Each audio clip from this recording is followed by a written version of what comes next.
You wanted the best. You've got the best podcast, the hottest podcast in the world.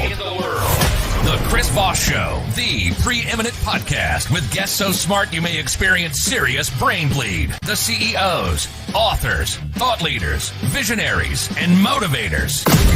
Get ready. Strap yourself in. Keep your hands, arms, and legs inside the vehicle at all times, because you're about to go on a monster education roller coaster with your brain. Now, here's your host, Chris Voss. Hi, folks. It's Voss here from the ChrisVossShow.com. Welcome to the big show, my family and friends. We certainly appreciate you guys being here. Thanks for tuning in. As always, when the Iron Lady sings it, the show has begun. For 15 years, we bring in the smartest people, the people that can change, impact your life, improve your life, give you what we call the Chris Voss Show glow. The CEOs, the billionaires, the Pulitzer Prize winners, the great authors, people who have shared a lifetime of experiences, and they bring it condensed to you in a very short time on the Chris Voss Show and give you that beautiful Chris Voss Show glow that you can walk around with every day going, I'm really darn smart. Because I listen to the Chris Voss Show. Help share the love. Further show your family, friends, and relatives. Go to goodreads.com/Chris Voss, LinkedIn.com/Chris Voss, YouTube.com/Chris Voss, and Chris Voss 1 on the Tickety Talkety. We have an amazing gentleman on the show. He is an author who just wrote the book that came out October 10th, 2023. A bold return to giving a damn. One farm, 6 generations, and the future of food. Will Harris is going to be joining us on the show today, and he'll be talking about his amazing insights in his book. And he also has his website, whiteoakpastures.com. Welcome to the show, Will. How are you? I'm good, Chris. Thank you for having me on. There you go. Thank you for coming, sir. And so I gave the .com, the whiteoakpastures.com. Is there any other places on the internet you want your people to come check you out and look you up? No, White Oak Pastures is it. There you go. Simple and easy as it were. So give us a 30,000 overview of what you put into the book. The book is the story of my family's farm in Bluffton, Georgia, White Oak Pastures. My great-grandfather founded the farm in 1866, and I am the 4th generation of my family to run the farm. My daughters and their spouses, 2 daughters and their spouses, are living on the farm and really doing a lot of the operation today. And they've got 5 children who are the 6th generation on the farm. There you go. And so you talk about being raised as a 4th generation farmer, inheriting White Oak Pastures, and what it was like to be a full-time commodity cowboy. So what was give us some in-depth that of how you grew up and came about your wares. Well, the book is about the farm from its beginning, but I think that to a great extent it's the history of food production in this country. The way that my great-grandfather and grandfather ran the farm would have been multi-species with a lot of focus on the land, the animals, and the community. My dad took over the farm post-World War II, and under him, it became a commodity cattle farm, monocultural cattle farm, only cattle. And he ran it successfully. I took over the farm. I went to the University of Georgia, majored in animal science. It had previously been animal husbandry, but it had become animal science. I ran the farm very industrially for 20 years.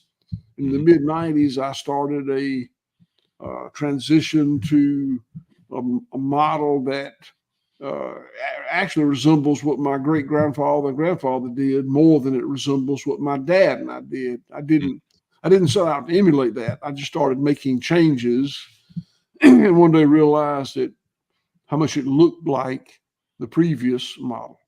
Oh, there you go. There you go. And so you go through these changes, and I imagine you and your family have seen, a lot of farmers have given up the business. A lot of family farms have died off. There's, these new, I forget what they call them, these industrial type farms that, they're these giant, expansive things that service the thing. And so how have you guys survived, all the different changes and challenges that have gone into farming over the generations? Well, when when everybody industrialized, commoditized, and centralized, starting at the end of World War II, we did too. Hmm. We followed the exact same model. It's just that 50 years into it, we started back the other way. We made some really radical changes and went back to the more multi-species natural production model Oh, really? that the first two generations of my family had adhered to. Hmm. So why is it better to have a multi-species? So give us some description of that so people can understand what that means more.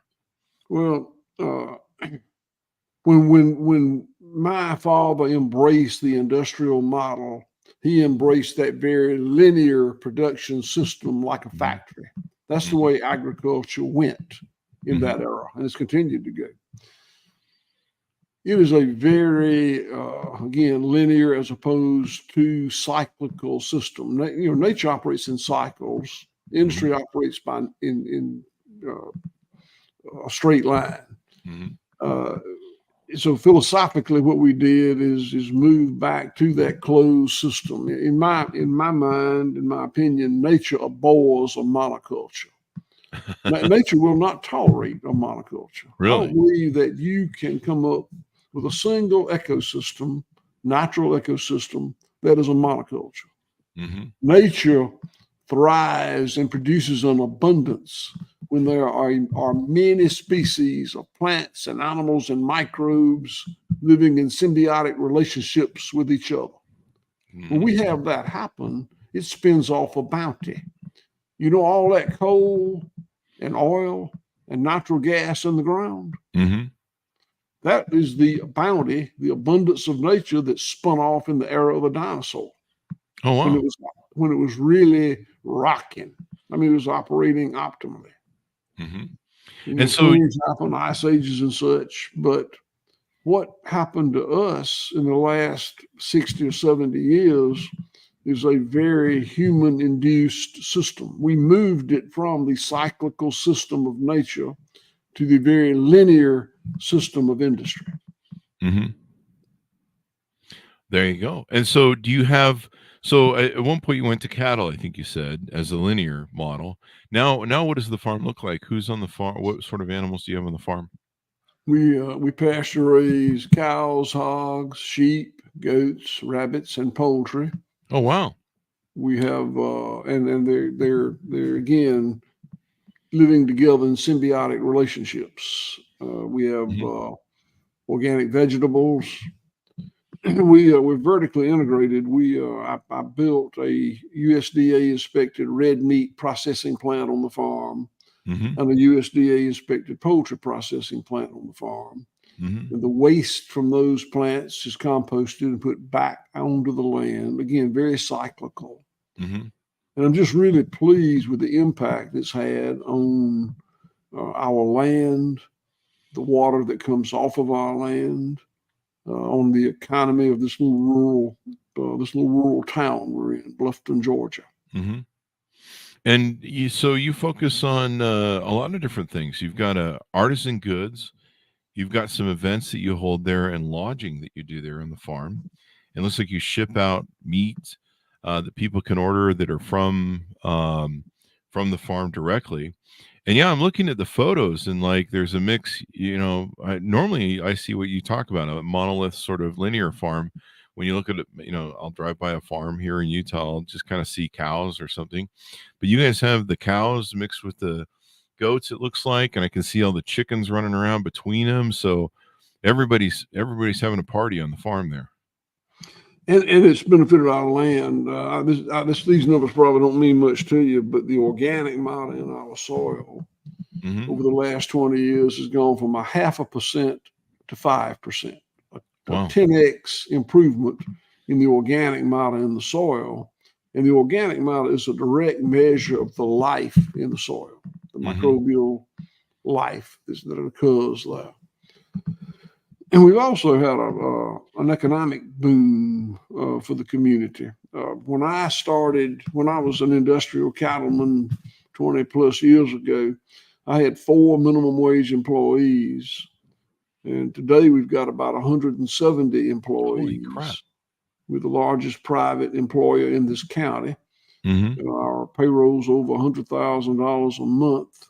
And that money stays here in this Clay County, Georgia, where I'm sitting right now. Mm-hmm. In 2020 was the poorest county in the United States of America. Wow. Not Georgia, the United States. Wow. So having a home-owned entity pumping $100,000 a week in payroll back into the county means a lot more here than it would in a more metropolitan area.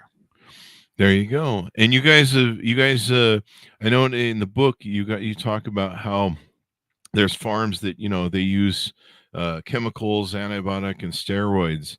Have you guys found a way to get around that? We have. In fact, that's kind of what pushed me into moving from the industrial model to this kinder, gentler model. Is I was a very heavy-handed user of pesticides, antibiotics, ionophores, all the technical tools that reductionist science had given us to increase yield was kind of my playground.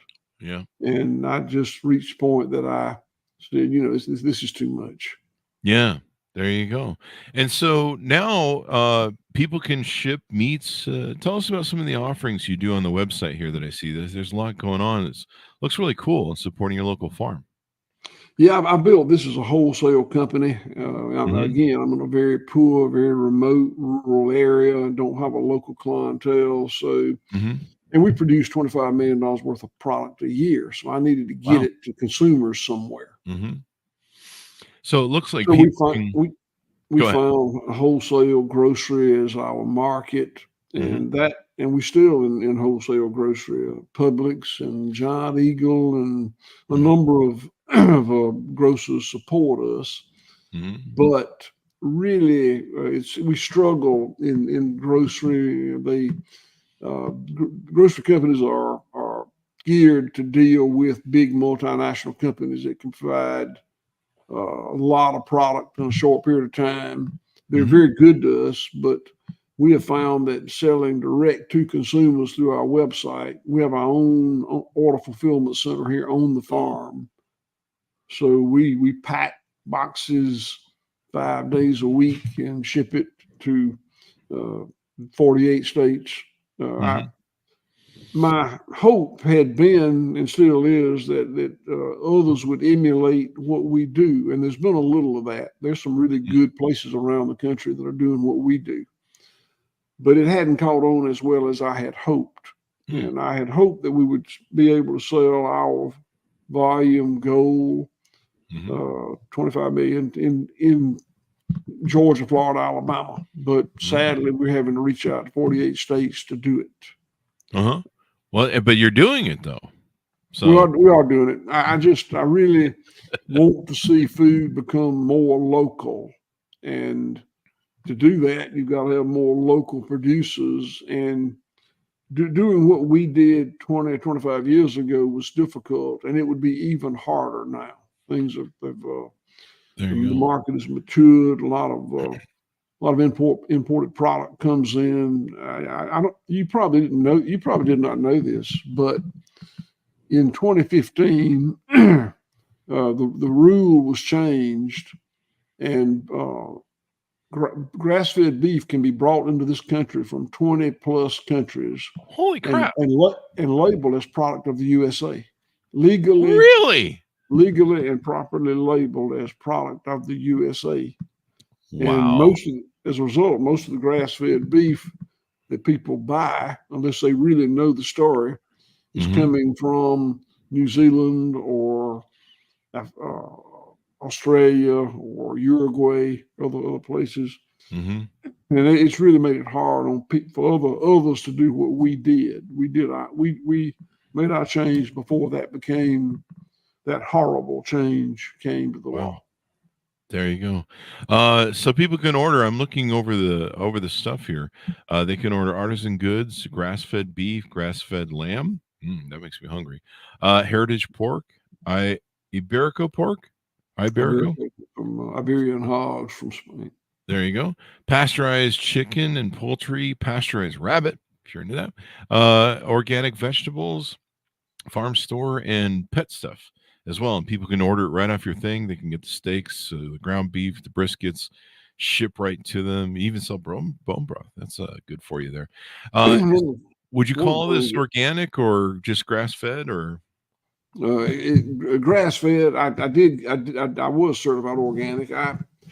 I gave that up somewhat in protest. I don't know if you know this or not, but under the USDA organic certification rules, you can buy organic vegetables that come from a hydroponic greenhouse with artificial light. The vegetables never touch the soil and never see the sunshine. And I don't want to be part of that program anymore. There you go. Well, this is pretty amazing, and people can order all this stuff. Now, tell us about the lodging you do and the events. That sounds really cool too, as well. Yeah, we've been invited to go to some places around. My daughter will tell me where to go and when to leave, but we're trying to help the book get started, and it's actually been beyond expectation, promising at this early moment. I don't think and financially, we don't make a lot of money on the book. We sold the book rights to Penguin Viking. They're very nice people that helped us, but we're not promoting it for profitability. We're promoting it because it helps, I think, people understand what's wrong with the food production system in this country. Definitely. What can be done to correct it. Different sauces you can order, jars and preserves. I think there's a renaissance coming in this country. I live here in Utah, and I try to eat fairly well. Veganese, if you will, is what I call it. And I try and get organic. I don't really go for organic too much, but I try and get good, healthy food. And here in Utah, we have the local farms, and a lot of the farms used to do like what you said, sell to wholesale to retail.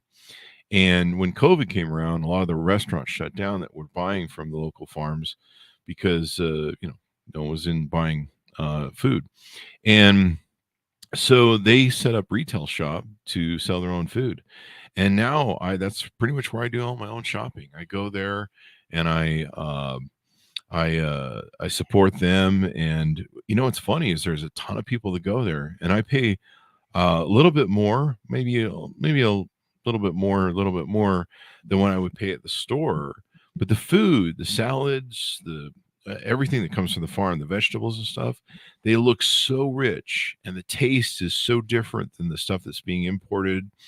My salads will last way longer than they would, if I bring something home from the store, and it's just the quality food is so good, and you actually eat healthier because you're eating good food that isn't, chemicalized up, as opposed to, what you find in the store these days. I'd like to address that costing more, and that is a fact. It does. Food raised properly and in a cyclical manner does cost more. But I just want you to know that the reason is because so much of the cost of the industrialized commodity food is spun off. Yeah. I talk a lot about the water from my farm drains into the river that goes into the Gulf of Mexico. And there's a dead zone in the Gulf of Mexico where they don't oyster anymore. It was a very bountiful oyster harvesting area. And there's a moratorium now on harvesting those oysters because so much pesticide is washed down the river, impeding the production of the oysters. So there's a cost that cheap industrial food wrought on society that that those people won't pay. We'll Yeah. all pay it. We And all pay for it. I can go through and give you dozens of examples of economic costs that industrial food spins off to the rest of society, which is Mhm. why it's so darn cheap when you buy it. Yeah. And to me, it's worth it. I mean, we have the place that I go that's my local farm that's right down the block from me. I pretty much do all my shopping there these days. And they're busy as a bee. There's a lot of like soccer moms that come by and buy from them. I think there's I mean, they're so busy there that I go over there early in the morning because if I go over there in the afternoon, they'll be sold out of a lot of stuff. And they're a farm that they can only open their shop between Wednesday and Saturday, and the rest of the time they're picking and doing the stuff on the farm. And then here in Utah, we have raw milk farms, and the raw milk here sells so quickly in Utah. It's in such demand that they can't even keep up with it. And I think there's a return to what people want. They want to buy from farms like yours. They want to buy higher quality food. They recognize that these processed meats, these chemicalized things, the stuff that God knows what's in them, especially when they're coming from around the world. They want something better, and they realize that health is wealth. Well, I'm really glad to hear you say that in your area the needle is moving, and Mhm. I think it is in some areas. But now, big food has really done a great job greenwashing product and Mhm. taking our messaging and brilliantly using it on products that are not the same, Mhm. and it has hurt us. Again, my we're able to stay in business because we started earlier than most. But Mhm. I've known a number of other farms all over the country that have moved in this direction and couldn't afford to stay here. Yeah. You definitely have to do some volume, and then I think what you guys are doing, where you have the regenerative farming, and you're taking and not doing the linear thing, and you're running like an old time farm the way farms used to run. And it's sad, but this is what the education part is. This is why we have you on, and why we're talking to people. This is so that people can get educated that there's better food out there and higher quality food. And when it comes to cancer rates in this country, for all the chemicals that are in our food and the processing that goes into, when you go to fast food, I mean, half the stuff you buy in the freezer section is just junk or blanched salted food. When you eat live, good, healthy foods, it makes all the difference. Your body loves you so much more. Well, thank you for those kind words. Yeah. It's certainly what we believe. I'm a big supporter. I'm a big supporter of farms. I got two different farms working for me here, not working for me, but you know what I mean. And I buy the raw milk. We get eggs. We get the eggs that are they don't have they're free range chickens like the ones I see in your farm. They're not fed like certain things like corn and stuff. They're fed like I don't know whatever you should feed chickens. And so we get those eggs. We get I think the farm's got some meats we've got in the freezer too. And I know I feed my dogs the hamburger that comes from the farm. So I spoil my dogs pretty rough. So this is really important. I think there needs to be this renaissance move forward, or as you put on the title of your book, a bold return to giving a damn. And we need to support local farms and rebuild our farm thing in the nation. Does the government need to do more to support farms and independent farmers like yours that are trying to do this sort of work? Well, I mean, that the short answer would be yes, but now I don't think that's forthcoming. Mm, The big ag, big tech, hmm big food companies are so powerful with their lobbying efforts that I think that probably the amount of help we'll get from the federal government is very, very limited. It's a hmm shame. I don't think we'll get help from the land grant universities. I don't think we'll get help from Wall Street. I don't think we'll get help from DC. I think that the only help we will get, and it's the only help we need, is the consuming public. There you go. If people just find a farmer Mm-hmm. and support them, it'll be fine. Mm-hmm. It will be fine, just fine. Mm-hmm. But if consumers want to take the most convenient and cheapest route to feeding themselves, it's not going to be fine, just fine. Yeah. And that's why I talk about it. I show off all my farm food that I buy from my local farms, and I brag to people. I'm like, find your local farm and support you. And I have all my friends on Facebook. They write me and they go, "Oh my God, that food looks so good. Oh my God, look how green it is. Look." And I'm like, yeah, the taste is amazing.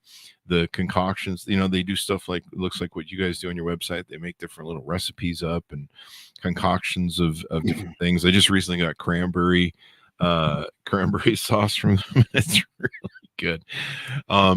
But supporting your local farms, supporting what's going on. And the great thing is they can order your stuff from 48 different states around the nation you ship to, right? They can, and we love having people come to see us. We've got a farm store here on the farm and a restaurant, and we serve 3 meals a day, 7 days a week. Oh wow! And we have lodging. We have cabins that we're about 50 miles from a nice hotel. Mm-hmm. So for people to come see us, we had to be able to accommodate them. Mm-hmm. And we want people to come to see us because that's the real deal. That our voice, our message is best when you come and look and see what we do. Mm-hmm. Our shield and sword.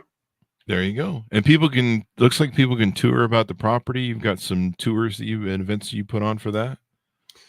And we do. We founded a nonprofit, a 501c3 a couple of years ago called CFAR, Center for Agricultural Resilience. Oh, wow. And we put on sessions to train. Originally my thought was to train people who want to farm. Mm-hmm. But there have been, I think, probably as many consumers and food people and restaurant people and other associated folks to come to those sessions. We have sessions about once a month. It's on our website, or CFAR has a website, Center for Agricultural Person. There you go. And then you've got the farm tours, cooking tips. This is something my favorite local farm does too. They do like little events to teach people how to cook, how to utilize healthy foods that they sell, and try and get back to the world where people cook more and or prepared their food as opposed to just trying to get it either frozen TV dinner or we've struggled in food service. The restaurant really has got to be leading out with their claims on regenerative to pay the extra for food. If it just puts them at a disadvantage with food cost. Mm-hmm. And then you guys have bundle boxes and subscription boxes people can buy to order different grass-fed meats. We do. There you go. There's and there are things that are very much in demand, like bull testicles for one. Are they really? Yeah, that we can't keep them. So we would we now have a ranking system. That if you buy a certain amount from us, I don't remember the amount, you're a mayor, or you're a councilman, or you're a citizen. And these really scarce items. We're not a mass producer. We don't. Yeah. If you're a IBP or a Tyson or one of these big multinational food companies, quantity is not an issue. If you don't have enough, you just import it from Australia. Yeah. Here, when we're out, we're out. Yeah. So we stayed in so much trouble. Well, when we went to that system, that system of ranking customers happened during the pandemic. We had faithful customers who had been ordering for years, and we'd serve them. And during the pandemic, we sold out of everything. Oh, wow. And we sold out to complete strangers that just called and ordered. So I was probably more embarrassed about that than anything I've ever been involved in. People would call and say, I've been buying from you for 15 years, and now I really need what you got, and you're out. So that's when I don't like elitism, but I needed to protect those people. So that's when we sat down and my daughter and her staff sat down and came up with that ranked system so that the things that are really in great demand but limited supply, we can reserve it for the people that support us 52 weeks a year. There you go. That makes sense. I see on your website I can order half of a cow. That is funny. Or whole cow. Can I get a whole cow? Wow. Or a quarter of a cow or an eighth of a cow. And there you go. I don't really look at these figures very closely, but I would tell you that probably our biggest sellers are those cow kits, we call them. Eighth, quarter, half, or whole cows. Wow. That's what when I grew up, the local farms here in Utah, everybody kind of had a farm and had a couple cows on them. And my best friend, they would buy 1 or 2 cows every year, and they'd let them pasture around the yards. And then they would, when butchering time came, they would take the cow and turn it into meats, and then they would freeze it all, and the family would share in it. That was kind of the way everyone worked when I was growing up. There's a lot of that. There's a lot of that still going on here through those kits. It makes it, everybody, different size families, different budgets. A cow costs several $1,000s if you buy a whole cow. And so we broke it down to smaller and smaller units to make it more affordable and storable and practical for people that want to do that. And then you've got all the different various cuts of meat all year round too. Yeah, you can choose. If you don't want a kit, you can choose whatever you want. From ground beef to fillets. There you go. Same with the pork and lamb and goat. And it can just get sent to you. It's certified non-GMO, certified humane, ecological outcome verified in the Land to Market program. The cattle are grass-fed, certified by the American Grass-Fed Association, certified humane and ecological outcome verified. There you go. So anything we haven't touched on about what you guys do at the farm and what you guys offer to consumers? Well, we've been doing it 150 something years, so we hadn't covered it all, but I think you did a mighty good job. Thank you. We do enjoy having people here, and I do hope that you'll come and visit us, or if not, the social media is one thing that I really appreciate. I'm not certainly, you can look at me and tell I'm probably not real strong on social media, but I really do appreciate the fact that is a medium that we can tell people who we are without them having to journey to Bluffton, Georgia, which is not easy to get to. Yeah, they're great venues for storytelling and sharing stuff and everything else. It just makes all the difference. But the more people I think can get educated, the more people, they can be, I didn't know my local farm was just down the block from me until my mother-in-law came by one time, and she's a very big, vegan, healthy person. And so she'd found them, and she brought me a bag of their lettuce. And I was like, this lettuce looks like nothing I've ever seen before. It's spectacular. It's rich. It's greeny. Wow. I really want to eat this. And then I went over there and discovered their thing. So I highly recommend people get back into farm food. And the taste is so different from a healthy farm like yours, as opposed to the store. It's like night and day. You can taste the difference in the quality, the fullness of the flavor. It's like night and day. I mean, it really is. Like I'll go eat vegetables from the store. I'm just like, this tastes kind of like it's half dead. And it usually dies within a day because they've there's all sorts of tricks they use. I read once that they when they import tomatoes from like Mexico or other countries, they use methane gas on them to heat them up so that they somehow grow faster and ripen faster so they can get them to stores. And you're just like, they're really mucking with our food. And then we wonder why we have cancer and all these other issues.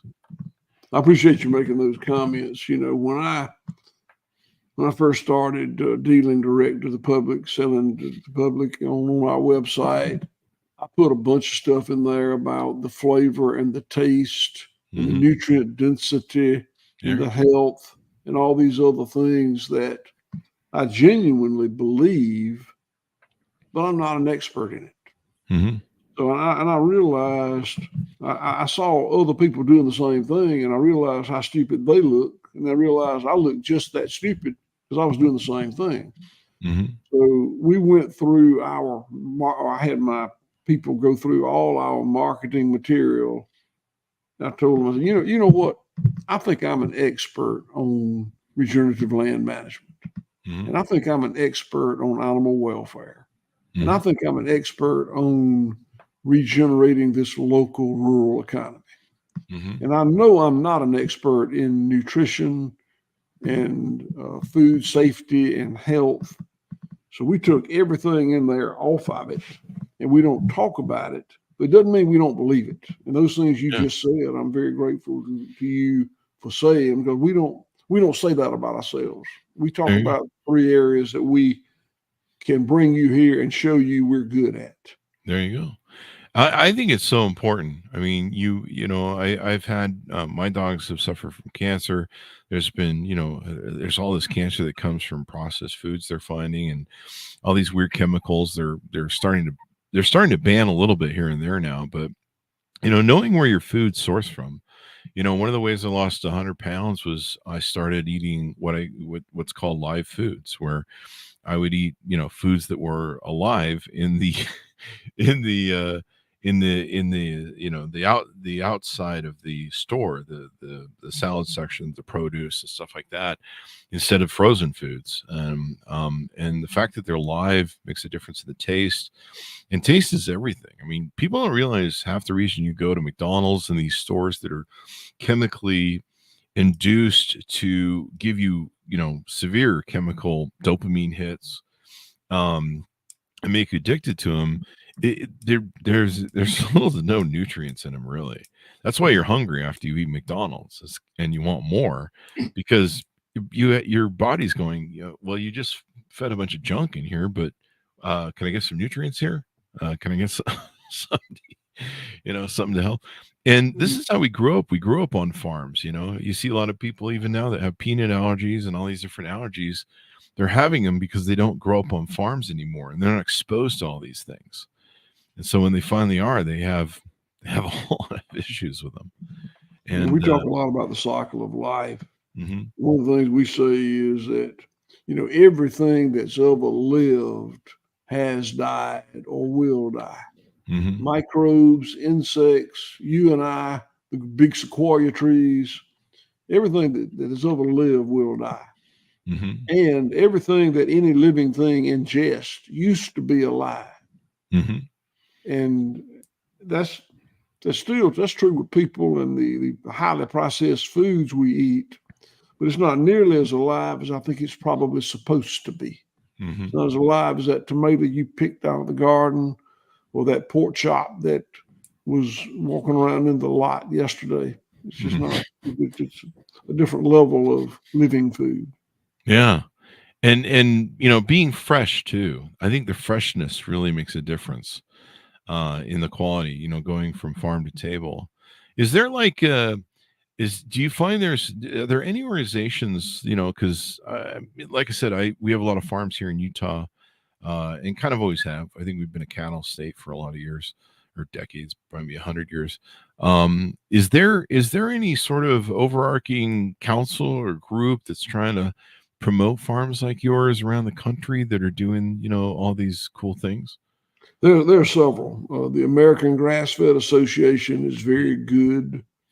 There are several others. I'm afraid to start naming them because I don't want to miss somebody. Oh yeah. But there are great organizations out there that are, some of them are farmer based, some of them are Hmm. people that are nutrition focused based, and you can find them. There you go. Uh, One of the reasons I brought up McDonald's too, and the fact that I lost 100 pounds when I started eating well, is a lot of times you're addicted to that because it tastes so good, and it's chemically built. Actually, it's like cocaine. It's chemically designed to give you a dopamine hit and make you addicted to it, and give you these synthetic chemicals that will make you attracted to it. But when you eat really good live foods, I found, and this is what I found when I was losing weight, and I think I got it from um, what's his face, Penn Gillette's book Presto. When you eat live, high quality food that tastes well, that's nutrient rich, that your body's going to go, oh, thank you, that fills me up. That's really good. Um, it makes all the difference in your experience with that, and it gets you off of eating this other stuff that you're eating because it seems to taste good to you, but it's not good for you. And when you eat live, nutrient rich, dense foods, foods that are farm to table, I think your body thanks you so much more. You're eating good, high quality foods, and that taste is there. That was one of the things I had to learn as a going veganese, was just making stuff taste good, and you have to do a little bit more, 5 minutes of prep, or maybe learn to season stuff right and all that sort of good stuff. But you can taste the difference, and that's really what matters in the end. Of well, course, then your body will thank you. sadly, the only two attributes that have moved the food industry in the last 70 or so years are price and flavor. Mm, We wanted food to be cheaper, cheaper, cheaper, cheaper, and taste better, better, better, better. And brilliant people worked on those goals and made incredible progress. And today, food is just obscenely cheap. I hmm. mean, look how much we waste. It's obscenely cheap. Yeah. And look how good it tastes. And we have made it so good that most of us are obese. So, it's I want food to be cheap and I want food to taste good. But Yeah. that's not all that matters. Hmm. And so you guys engage in all the other different things that matter in making sure that the land is taken care of, and everything else. So this has been really insightful. And the more we can educate people, the more people can learn that there are better ways to eat. There are better ways you can live your life. There's ways that you can live healthier so that you have less of a chance of getting cancer. I mean, processed foods are just so gross. I mean, they're just, ugh.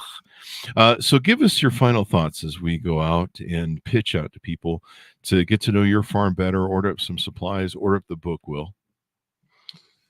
Well, I guess my final thoughts would be that I would just ask people to really give the consideration to your food that it deserves. And what you eat is such an essential part of your health and well-being and the well-being of the planet and how we Mhm. interact with other species that inhabit the planet. And the messaging from big food is not telling you the whole story. You've got to open your eyes and look. It's what we tried to do with the book that I wrote. And there are other messengers out there. And please listen to them. People are so darn busy Mhm. that, and food is so taken for granted that we just uh, people are just simply under the wrong impressions, and they got to correct. For us to have any real improvement, people have got to correct that, Mhm. and hopefully, our book and the messaging that other farmers are putting out will help that. And I do appreciate you having me on today to help put that word out, Chris. Thank you. I appreciate you coming on. We're gonna order some food from you guys, because the meat looks great and stuff. You've got pet stuff on there. My dogs are big. I literally feed them hamburger from the local farm, and they get like, they don't get a lot of it, but they get little bits of hamburger every day, and we actually give him goat milk too. You know, my dog Judge is beautiful. He's just a generic, back alley bulldog, but he is beautiful.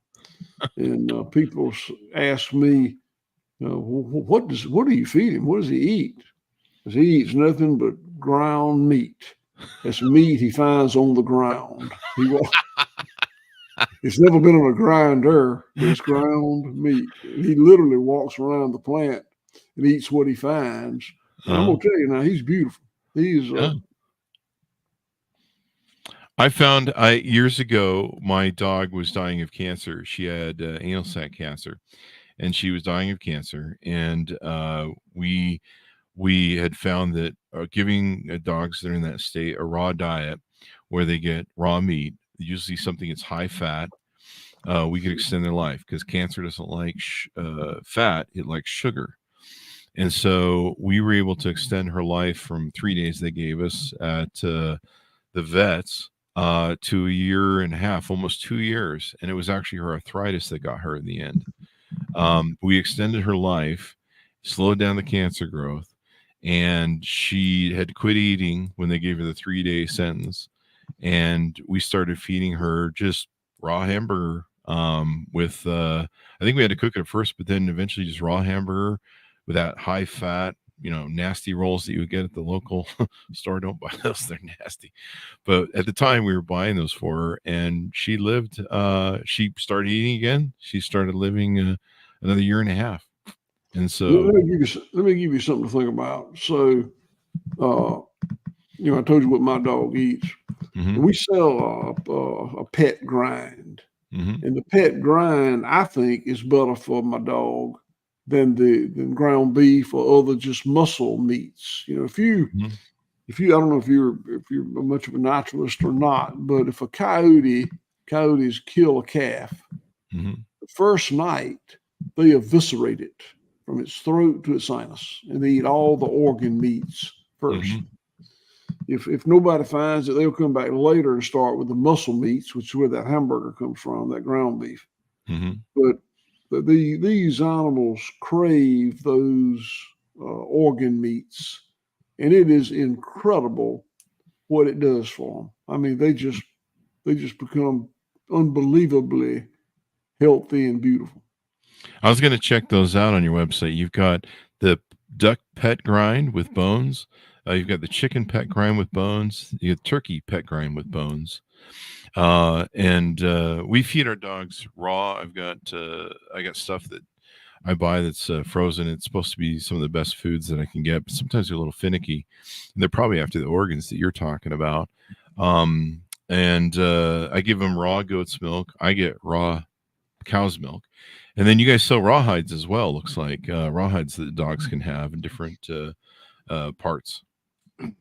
We do, and I don't know too much about the pet chew business, but most of it is we have a big pet chew business. We take those hides that we don't tan and make rawhide pet chews out of them, and nothing is put on those hides except when we soak them. I mean, to get the hair off. Most of the pet chews in this country are imported from other countries, and all I know is what I've been told, but I'm told that people really need to learn more about what's in those imported rawhide pet chews chemically. Yeah, there's people that have been poisoned, the stuff that's come from China. Ugh, it's awful. Well, thank you very much for coming on the show. We really appreciate it. And the more we can educate people, the better. And I'm a big, I'm always talking on my Facebook, support your local farm. And I have people all around that drool over what I show them my local farm's getting. And they're like, I want that. Where's that farm at? And I'm like, it's a local farm. It's not like McDonald's. You can't. So you got to go find your local farm, support them. Everyone can order from your farm in 48 states. So there you go.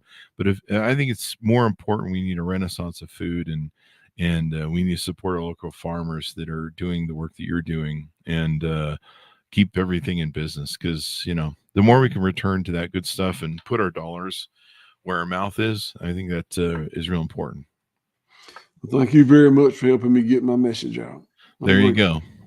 So guys, check it out. You can order it up and check out the website, learn more, maybe send a corporate event out to the thing. Take a corporate event out to a farm for a change.